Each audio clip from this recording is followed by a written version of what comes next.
belajar berbunga sampai berbuah 2 bisa. tahun ya. Kalau panen hari ini bisa taruhan bu. Sudah baru belajar Bisa. buah. Bisa. Udah panen pula katanya. 10 bulan udah panen. Yang bagus untuk jadi bibit bang. 3 tahun. 2 tahun setengah sudah bisa. Kalau 3 tahun pulang lebih bagus lagi. Biasanya dari bulan apa awal bunga? Enggak tentu ya, enggak serentak dia. Belum pernah saya buat turun itu. Berarti tidak serentak memang. Keluar ini misalnya kita pusing lagi keluar gitu.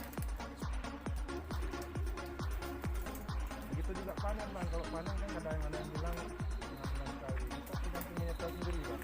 Kalau kita panennya serentak, kita panen semua, ya mungkin satu bisa lagi ya. Kalau kita panennya satu tandan, satu batang, ya mungkin 9 tahun ya.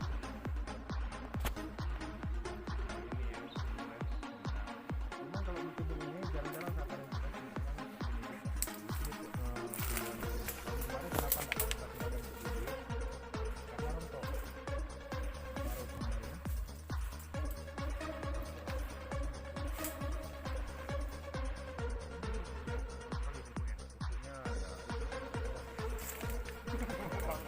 Enggak kuat.